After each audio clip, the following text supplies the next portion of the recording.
പ്രിയ സഹോദരി സഹോദരങ്ങളെ, കർത്താവ് യേശുക്രിസ്തുവിന്റെ നാമത്തിൽ സ്നേഹവന്ദനം. ഈ ദിവസങ്ങളിൽ ഞാൻ നിങ്ങളുമായി പങ്കുവയ്ക്കുന്ന വിഷയം misunderstandings about speaking in tongues, അന്യഭാഷയെ പറ്റിയുള്ള തെറ്റായ ധാരണകൾ എന്നതാണ്. പ്രധാനമായും 7 തെറ്റിദ്ധാരണകളാണ് ഞാൻ ചൂണ്ടിക്കാണിക്കുന്നത്. അതിൽ 1ഉം 2ഉം തെറ്റിദ്ധാരണകൾ കഴിഞ്ഞ പ്രഭാഷണങ്ങളിൽ ഞാൻ വ്യക്തമാക്കി. ഇതിന്റെ ഡിസ്ക്രിപ്ഷൻ ബോക്സിൽ കൊടുത്തിരിക്കുന്ന ലിങ്കുകളിൽ സെർച്ച് ചെയ്താൽ ഈ വിഷയവുമായി ബന്ധപ്പെട്ട് ഞാൻ ചെയ്തിട്ടുള്ള എല്ലാ പ്രഭാഷണങ്ങളും കേൾക്കുവാൻ നിങ്ങൾക്ക് കഴിയുന്നതാണ്. ഇന്ന് ഞാൻ അവതരിപ്പിക്കുന്നത് ഇതിൽ 3ാമത്തെ തെറ്റിദ്ധാരണ എന്ത് എന്നതാണ്. It is a mistake to assume that speaking in tongues is the fruit of the Spirit. അന്യഭാഷയിൽ സംസാരിക്കുന്നത് പരിശുദ്ധാത്മാവിന്റെ ഫലമാണ് എന്ന് കരുതുന്നത് തെറ്റാണ്. 3ാമത്തെ misunderstanding, it's a mistake to assume that speaking in tongues is the fruit of the spirit.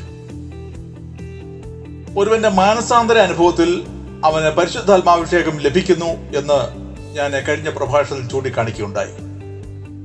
It is a Holy Spirit who convinces one about his sin, need of righteousness and the imminent judgment that comes upon every sinner. പരിശുദ്ധാത്മാവാണ് ഒരുവന് പാപത്തെക്കുറിച്ചും നീതിയെക്കുറിച്ചും ന്യായവിധിയെക്കുറിച്ചും ബോധം വരുത്തുന്നത്.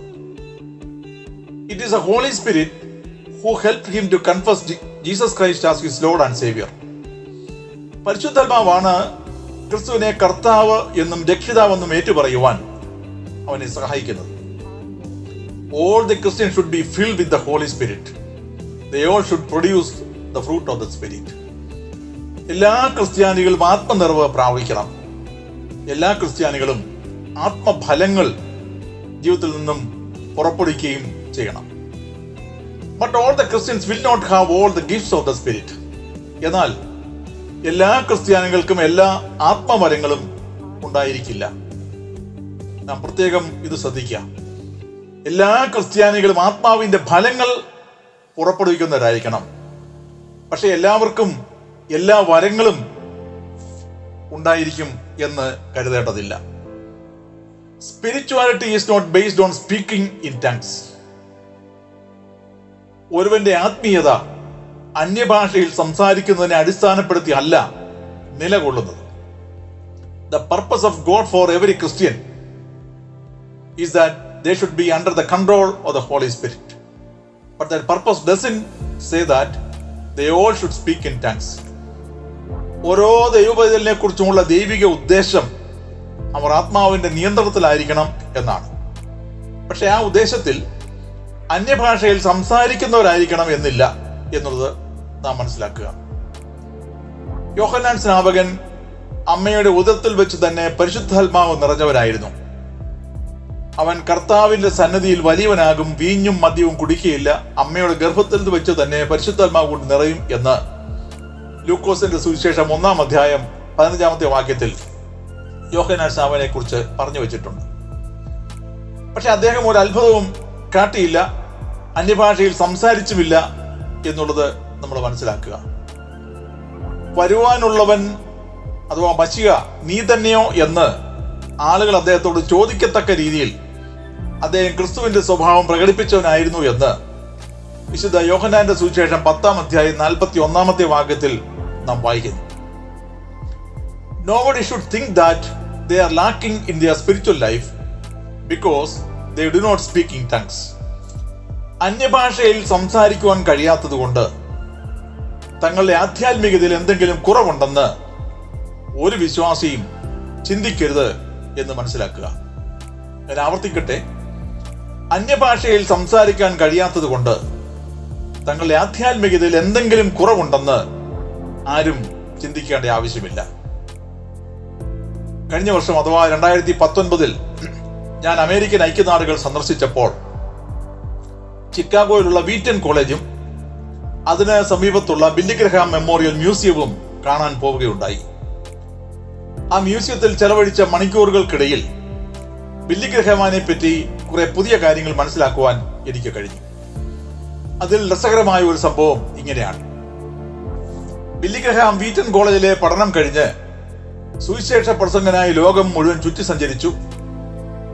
തുടർന്ന് അദ്ദേഹം കുടുംബസമേതം വിശ്രമജീവിതം നയിക്കുമ്പോൾ അദ്ദേഹത്തോടൊപ്പം Vuitton കോളേജിൽ പഠിച്ചിരുന്ന 2 സഹപാഠികൾ അദ്ദേഹത്തെ സന്ദർശിക്കുവാനും ഏതാനും ദിവസങ്ങൾ അദ്ദേഹത്തോടൊപ്പം താമസിക്കുവാനും ആഗ്രഹിക്കുന്നു എന്നറിയിച്ചു. അവർ 2 പേരും മിഷനറിമാരായി എവിടെയോ ശുശ്രൂഷ ചെയ്യുന്നവരാണെന്ന് മാത്രം അദ്ദേഹത്തിന് അറിയാം. കോളേജ് വിട്ടതിൽ പിന്നെ അവരുമായി അദ്ദേഹത്തിന് യാതൊരു ബന്ധവും ഉണ്ടായിരുന്നില്ല.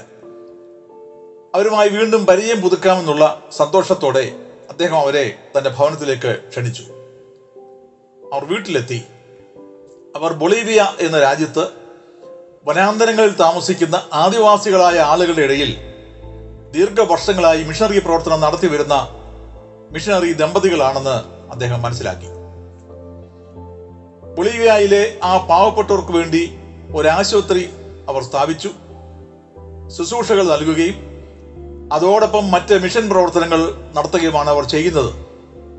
കോളേജ് പഠനം കഴിഞ്ഞ ഉടൻ തന്നെ തങ്ങൾക്ക് ലഭിച്ച ദൈവവിളി അനുസരിച്ച് പൂർണ്ണ സമർപ്പണത്തോടെ ഈ ദമ്പതികൾ ബൊളീവിയയിലേക്ക് പോവുകയായിരുന്നു. ദീർഘവർഷങ്ങൾക്ക് ശേഷം ഒരു അവധിക്കാലം ചെലവഴിക്കാൻ അവർ അമേരിക്കയിൽ എത്തിയപ്പോൾ ഇപ്പോൾ ലോകപ്രസിദ്ധനായ തങ്ങളുടെ പഴയ സതീർത്ഥനെ ഒന്ന് കാണാൻ എത്തിയതാണ് അവർ. ബില്ലി ഗ്രഹാമാണ് അവരുടെ കഥകൾ കേട്ടപ്പോൾ വലിയ സന്തോഷവും അവരുടെ ത്യാഗ ശുശ്രൂഷയോട് വലിയ ആദരവും തോന്നി. 1-2 ദിവസങ്ങൾ കഴിഞ്ഞപ്പോൾ അവർ ബില്ലി ഗ്രഹാമിനോട് അന്ന് വൈകിട്ട് ആ ഭവനത്തിൽ വെച്ച് അവരുടെ ചില സ്നേഹിതരെ കൂടെ പങ്കെടുപ്പിച്ചുകൊണ്ട് ഒരു പ്രാർത്ഥനായോഗം ക്രമീകരിക്കാൻ അനുവദിക്കുമോ എന്ന് ചോദിച്ചു. ഒരു പ്രാർത്ഥനായോഗമല്ലേ, എന്ത് വിരോധം എന്ന് ചോദിച്ചുകൊണ്ട് അദ്ദേഹം സന്തോഷത്തോടെ അനുവാദം നൽകി. അന്ന് സന്ധ്യാവേളയിൽ പ്രാർത്ഥനായോഗത്തിനുള്ള ക്രമീകരണങ്ങൾ ചെയ്തുകൊണ്ടിരിക്കെ ആ വനിതാ മിഷണറി ബില്ലി ഗ്രഹാമിനെ സമീപിച്ച് ഇന്ന് വൈകിട്ടത്തെ യോഗത്തിൽ അന്യഭാഷയിൽ സംസാരിക്കുന്നത് അദ്ദേഹത്തിന് ബുദ്ധിമുട്ടാകുമോ എന്ന് മടിച്ച് ചോദിച്ചു. അപ്പോൾ അവിടെ ഉണ്ടായിരുന്ന ബില്ലി ഗ്രഹാമിന്റെ ഒരു സഹായി അടുത്തു വന്നു. അവർ അതുവരെ അന്യഭാഷയിൽ സംസാരിച്ചിട്ടില്ലെന്നും അന്യഭാഷാവരം തങ്ങൾക്കും ലഭ്യമാകാൻ അവർക്ക് ആഗ്രഹമുണ്ടെന്നും പറഞ്ഞു. ഈ മിഷണറിമാരുടെ സ്നേഹിതനായ ഒരു പാസ്റ്റർ അവിടെ അടുത്ത് താമസിക്കുന്നുണ്ടെന്നും അദ്ദേഹത്തെ കൂടെ വൈകിട്ടത്തെ മീറ്റിംഗിലേക്ക് ക്ഷണിച്ചാൽ അദ്ദേഹം അന്യഭാഷയിൽ സംസാരിക്കുവാൻ ഈ മിഷണറിമാർക്ക് പ്രചോദനവും പരിശീലനവും നൽകും എന്നും അദ്ദേഹം പറഞ്ഞു.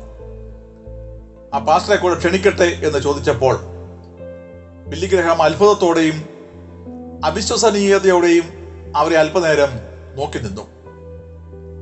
ബില്ലി ഗ്രഹാം ആ സംഭവത്തെ പറ്റി പിന്നീട് രേഖപ്പെടുത്തിയിരിക്കുന്നത് ഒരു ജീവിതകാലം മുഴുവൻ ബൊളീവിയയിലെ വനാന്തരങ്ങളിൽ ത്യാഗപൂർവമായ സമർപ്പിതമായ മിഷണറി വേല നിർവഹിച്ച ആ മിഷണറി ദമ്പതികൾക്ക് പരിശുദ്ധാത്മ വരങ്ങളെ പറ്റിയുള്ള അജ്ഞതയും ബൊളീവിയൻ ആദിവാസികളുടെ ഭാഷ പഠിച്ചിട്ടും അന്യഭാഷ അറിയില്ലെന്നുള്ള അപകർഷതാബോധവും ഒക്കെ തന്നെ അത്ഭുതപ്പെടുത്തി എന്നാണ്.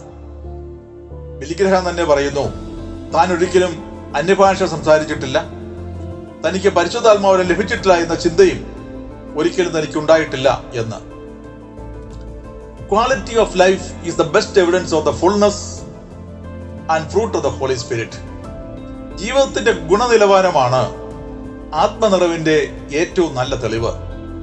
ഒരു വൃക്ഷത്തെ അതിന്റെ ഫലം കൊണ്ടാണ് തിരിച്ചറിയുന്നത്. കുറെ നാളുകൾക്ക് മുമ്പ് ഒരു പാസ്റ്ററും ഒരു വിശ്വാസിയും തമ്മിലുള്ള ടെലിഫോൺ സംഭാഷണം സോഷ്യൽ മീഡിയയിൽ വൈറലായി പ്രചരിക്കുന്നുണ്ടായിരുന്നു.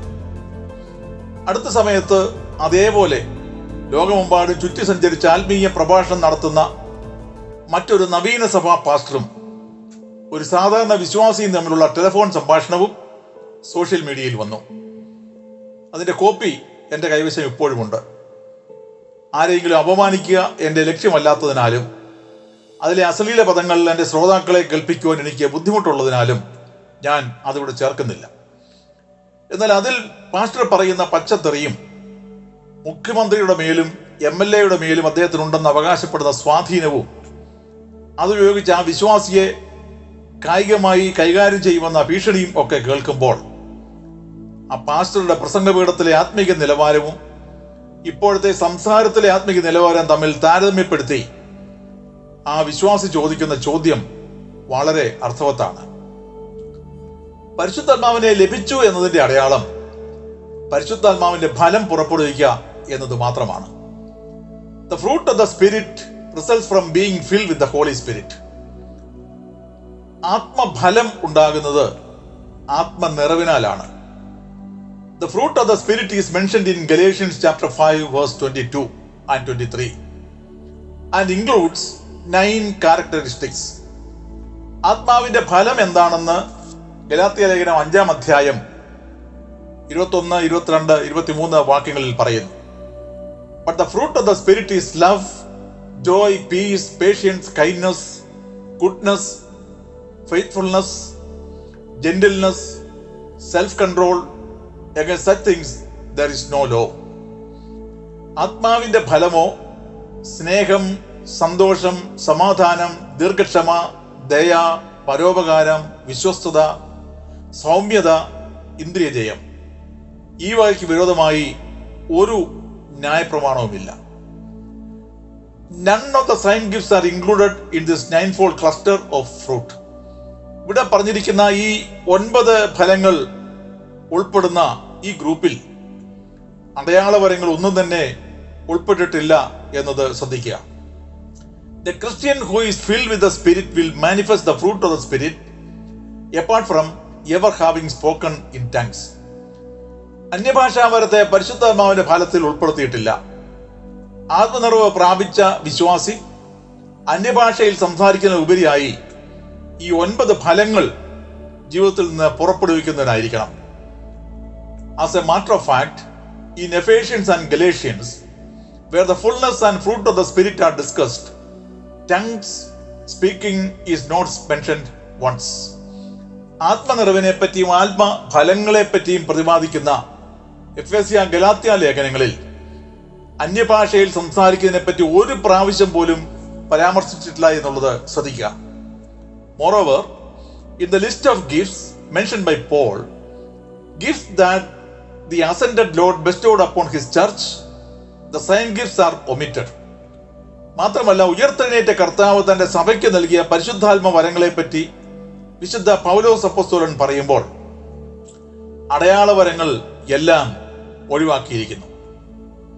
എഫേസ്യ ലേഖനം 4-ാം അധ്യായത്തിന്റെ 11-ാമത്തെ വാക്യത്തിൽ നാം വായിക്കുന്നു, and he gave some apostles and some prophets and some evangelists and some pastors and teachers. അവൻ ചിലരെ അപ്പോസ്തലന്മാരായും ചിലരെ പ്രവാചകന്മാരായും ചിലരെ സുവിശേഷകന്മാരായും ചിലരെ ഇടയന്മാരായും ഉപദേഷ്ടാക്കന്മാരായും നിയമിച്ചിരിക്കുന്നു എന്ന്. ഈ മുകളിൽ സൂചിപ്പിച്ചിരിക്കുന്ന എല്ലാം വ്യക്തമാക്കുന്നത് അന്യഭാഷയിൽ സംസാരിക്കുന്നത് പരിശുദ്ധാത്മാവിന്റെ ഫലമാണ് എന്ന് കരുതുന്നത് തെറ്റാണ് എന്ന് തന്നെയാണ്. പരിശുദ്ധാത്മ നിറവിന്റെ ഫലം, പരിശുദ്ധാത്മാവിന്റെ ഫലങ്ങൾ ജീവിതത്തിൽ പുറപ്പെടുവിക്കുക എന്നത് തന്നെയാണ്. അതിനാൽ വഞ്ചിക്കപ്പെടാതെ നമ്മെ തന്നെ ദൈവവചന പ്രകാരം കാത്തു സൂക്ഷിക്കുവാൻ നാം പ്രത്യേകം ശ്രദ്ധിക്കുക. നമുക്ക് തള്ളെ വണക്കാം, പ്രാർത്ഥിക്കാം. ഞങ്ങളെ സ്നേഹിക്കുന്ന ഞങ്ങളുടെ ദൈവമേ, സ്വർഗീയ പിതാവേ, പരിശുദ്ധാത്മ നിറവിനെ പറ്റി, പരിശുദ്ധാത്മ നിറവ് ഞങ്ങളുടെ ജീവിതത്തിൽ എങ്ങനെയാണ് പ്രകടമാകുന്നത് എന്നതിനെ പറ്റി വ്യക്തമായ ഒരു ദർശനം അവിടെ ഞങ്ങൾക്ക് നൽകിയതിനായി സ്തോത്രം. പരിശുദ്ധാത്മാവ് നിറഞ്ഞവരാണ് എങ്കിൽ പരിശുദ്ധാത്മാവിന്റെ ഫലം ജീവിതത്തിൽ പുറപ്പെടുവിക്കേണ്ടവരാണ് എന്നതിന്റെ പകരം ഞങ്ങളെ വളരെ വ്യക്തമായി ഓർമ്മിപ്പിക്കുന്നു. ദൈവവചനം ചൂണ്ടിക്കാണിക്കുന്ന പരിശുദ്ധാത്മാവിന്റെ ഫലം ഞങ്ങളുടെ ജീവിതത്തിൽ പുറപ്പെടുവിച്ച് ദൈവഹിതപ്രകാരം ജീവിപ്പാൻ ഞങ്ങളെ ഓരോരുത്തരെയും സഹായിക്കണമെന്ന് യേശുവിൻ നാമത്തിൽ അപേക്ഷിക്കുന്നു. കേൾക്കുമാറാകണമേ. ആമേൻ.